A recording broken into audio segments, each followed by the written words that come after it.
नमस्कार दोस्तों, मैं गोविंद कुमार अपने चैनल जीडीए एजुकेशन पर आपका हार्दिक स्वागत और अभिनंदन करता हूं। दोस्तों, हम आपको पढ़ा रहे थे वर्णमाला। क्रम में मैं पढ़ा रहा था स्वर, और स्वर किन स्थानों से कैसे निकलते हैं इसके बारे में मैं पढ़ा रहा था। और आगे उसी क्रम में हम बताएंगे आपको कि आज वायु के नाक और मुंह, नाक और मुंह से निकलने के आधार पर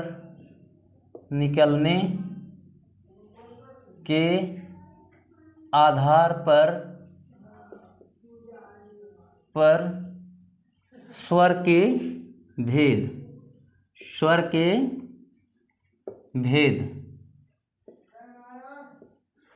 वायु के नाक और मुंह से निकलने के आधार पर स्वर के भेद कितने भेद होते हैं? इसके दो भेद होते हैं। कौन कौन से? पहला होता है अनुनासिक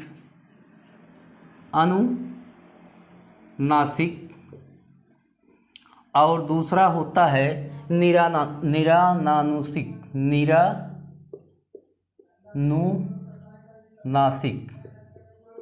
निरानुनासिक।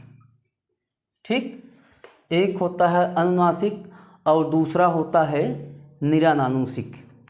अब हम बताएंगे आपको अनुनासिक क्या होता है। अब हेडिंग डालेंगे हम अनुनासिक।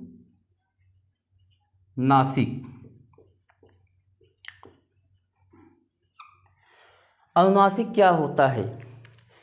जब हम किसी स्वर का उच्चारण इस माध्यम से करते हैं कि हमारी आवाज़ जो है कि नाक और मुंह से दोनों तरफ से होता है, तो उसे अनुनासिक कहते हैं। तो अनुनासिक किसे कहते हैं? जिन स्वरों का उच्चारण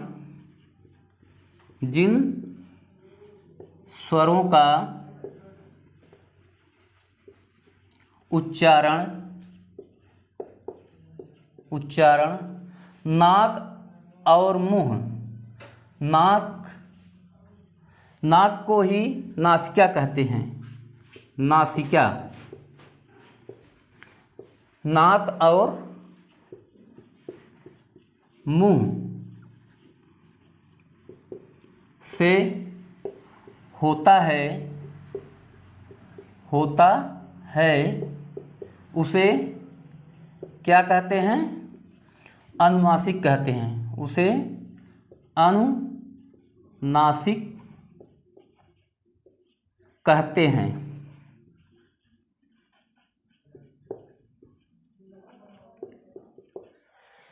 अनुनासिक में कौन कौन से स्वर आते हैं इसके बारे में हम आपको बताएंगे कि अनुनासिक में आ जाता है ई, आ। ठीक, ए स्वर आते हैं। तो इसकी एक विशेष पहचान है दोस्तों, उसको आप लोग जान लीजिए कि जिन स्वरों के ऊपर चंद्र बिंदु ये लगा रहता है वही अनुनासिक के अंतर्गत आते हैं, और जिसमें नहीं लगा रहता वो निरानुनासिक के अंतर्गत आते हैं।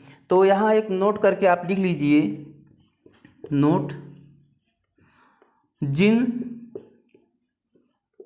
स्वरों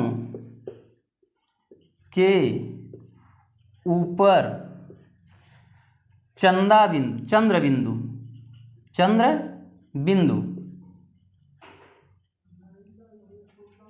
लगा रहता है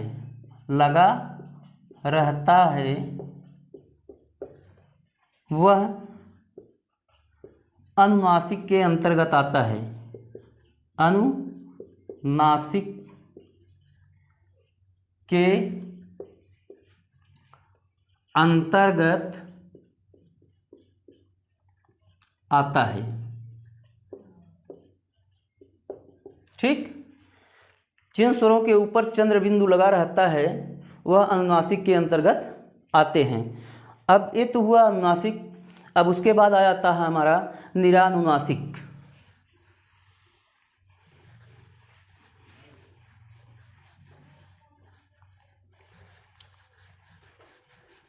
अब आ जाता है निरानुनासिक। निरानुनासिक।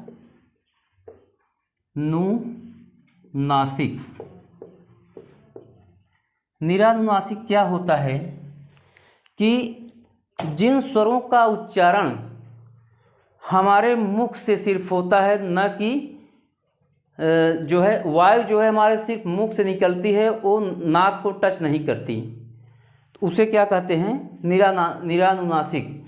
जिन स्वरों का उच्चारण जिन स्वरों के उच्चारण में वायु केवल मुख से निकलती है, मुख से निकलती है,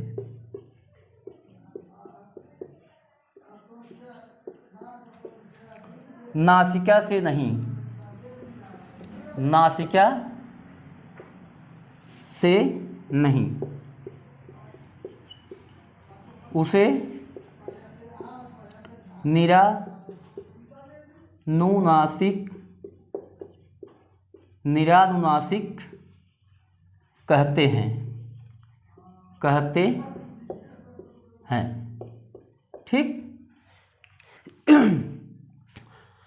तो दोस्तों निरानुनासिक है जिन स्वरों के उच्चारण में वायु केवल मुख से निकलती है, नासिका से नहीं, उसे निरानुनासिक कहते हैं। इसके अंतर्गत आ जाता है अ, आ,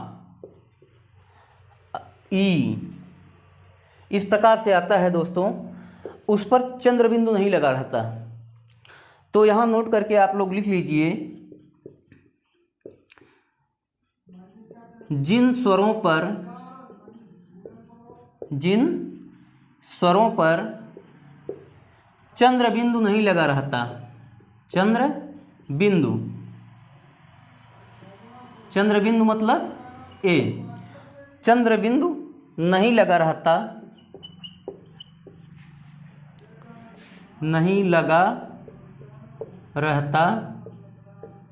उसे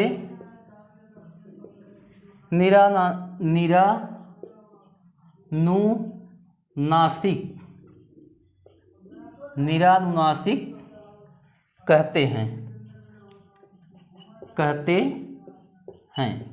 ठीक। ये तो हुआ हमारा अनुनासिक और निरानुनासिक। अब आ जाता है अगला भेद, उसको हम इसे मिटाकर लिखेंगे। अब आ जाता है हमारा कि मुख द्वार या मुख वीवर कहिए या मुख द्वार, बात एक ही है।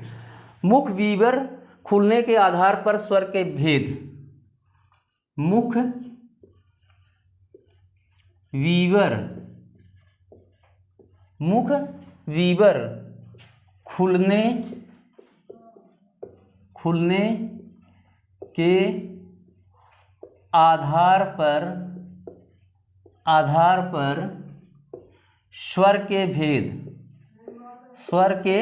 स्वर के भेद, मुख वीवर खुलने के आधार पर स्वर के भेद।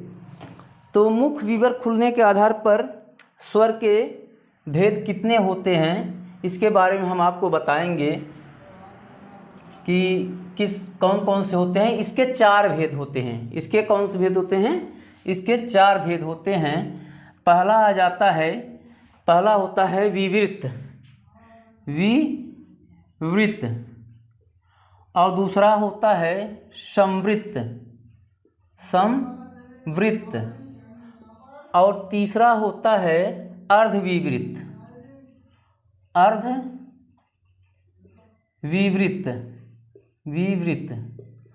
और चौथा आ जाता है अर्धसंवृत्त।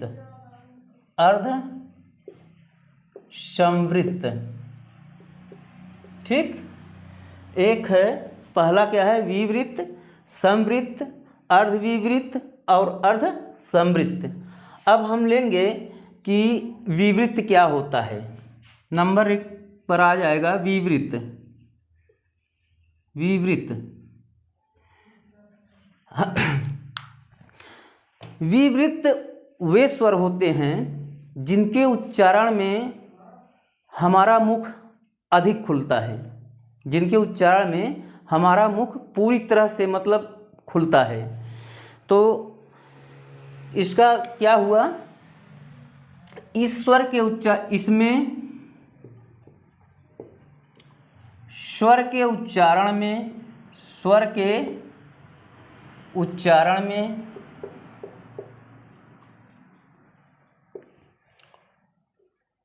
मुख बड़ा खुलता है, बड़ा खुलता है, बड़ा खुलता है। तो इसमें क्या आता है, आ, ठीक, आ ऐसे कह रहे हैं तो मुंह पूरी तरह खुलता है। अब आ जाता है समवृत्त। दूसरा क्या आता है, समवृत्त। समवृत्त में क्या होता है, इसमें इसके जस्ट अपोजिट होता है, मतलब इसमें मुख कम खुलता है। इसमें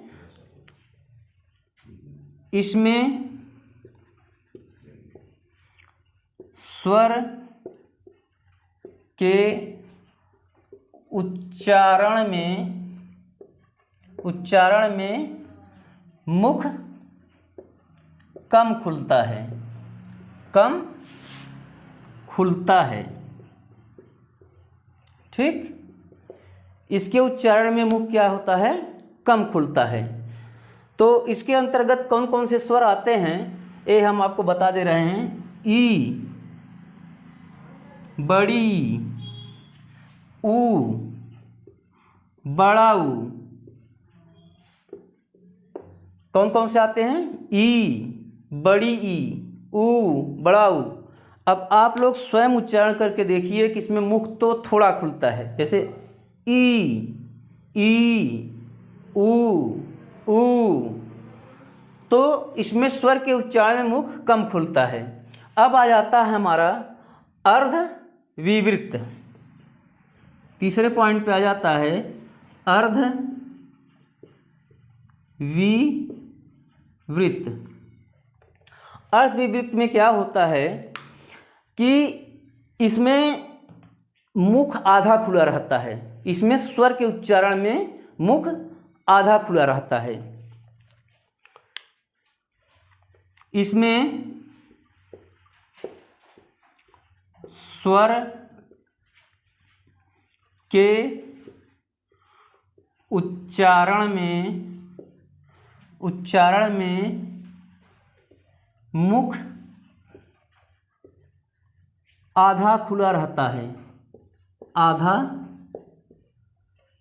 खुला रहता है, ठीक।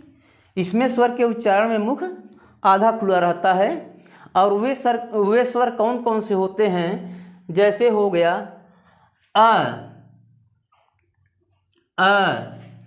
ए, आओ। कौन कौन से हुए, ए, आओ। जैसे ए, आओ, इसमें मुख आधा ही खुला रहता है। अब आ जाता है हमारा जो है कि अर्ध समवृत्त। चौथे पे आ जाता है अर्ध समवृत्त। अर्ध समवृत्त में क्या होता है कि इसमें मुख आधा बंद रहता है, इसमें मुख आधा बंद रहता है। इन स्वरों के उच्चारण में, इन स्वरों के उच्चारण में इन स्वरों के उच्चारण में मुख आधा बंद रहता है, मुख आधा बंद रहता है, मुख आधा बंद रहता है। इसके अंतर्गत आ जाता है ए और ओ, ए और ओ। ठीक, ये दो स्वर आते हैं, ए और ओ।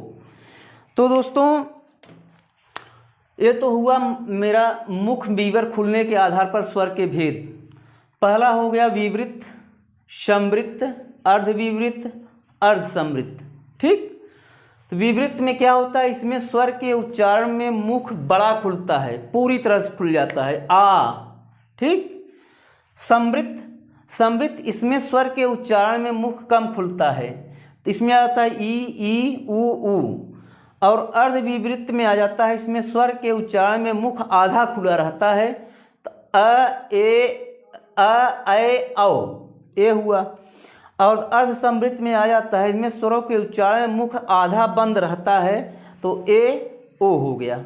ठीक, अब इसको हम नंबरिंग वाइज से आपको बताएंगे और वही नंबर आप याद रखेंगे, तो ये सब पढ़ने की आपको ज़रूरत नहीं है।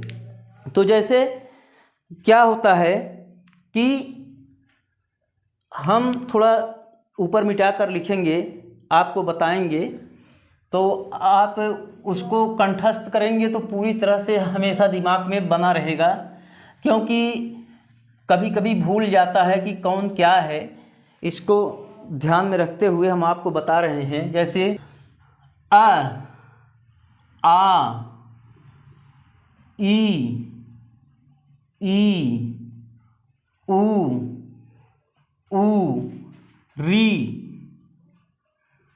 ए, ऐ, ओ, औ, अं, अह। ठीक, ए हुआ हमारा स्वर। तो इसको नंबरिंग करिए, 1, 2, 3, 4, 5, 6, 7, 8, 9, 10, 11, 12, 13। ठीक, अब आप किस नंबर पे आ रहा है, 2 नंबर पे, तो यहाँ 2 लिखिए। तो विवृत 2 याद रखिए, विवृत 2 मतलब ये 2। और संवृत में क्या आता है, ई मतलब 3, 4। ठीक, ऊ 5, 6। तो विवृत में आप क्या याद रखेंगे, 3456। 3456 संवृत में याद रखेंगे, 3456। अब आ जाता है हमारा अर्धविवृत। अर्धविवृत में क्या जाता है, 1, यहाँ नंबर डालिए, 1 अ है, फिर ऐ आ जाता है। कौन आ जाता है, ऐ 9 नंबर पे है, 9, 1, 9। और औ आ जाता है, औ हमारा कितना है, 11। कितना है, 11। औ 11 पे है, तो 1911 याद करेंगे। कितना, 1911 याद करेंगे। अब आ जाता है हमारा ए, ओ। तो 1 किस पर है, 8 पर है, 8 लिखिए। और ओ कितने पे है, ओ 10 पे है, 10 पे, 810 याद रखेंगे, 810। ये नंबरिंग जब आप याद कर लेंगे तो आपको इतना पूरा जानने की ज़रूरत नहीं है। आप सिर्फ जैसे संवृत पूछ लिया तो 3456, अर्धविवृत पूछ लिया 1911, अर्धसंवृत पूछ लिया 810 और विवृत पूछ लिया 2। इस प्रकार से आपको याद हो जाएगा दोस्तों। और आगे हम आपको पढ़ाएंगे व्यंजन, क्योंकि स्वर अब यहीं पे समाप्त होता है। आगे अब व्यंजन पढ़ाएंगे। और तो दोस्तों हमारे चैनल को सब्सक्राइब करिएगा, वीडियो को लाइक करें और शेयर करें अपने दोस्तों में, और बेल आइकन को दाबें, जिससे अगले वीडियो की नोटिफिकेशन आप तक पहुंचती रहे। तो दोस्तों इसी के साथ नमस्कार।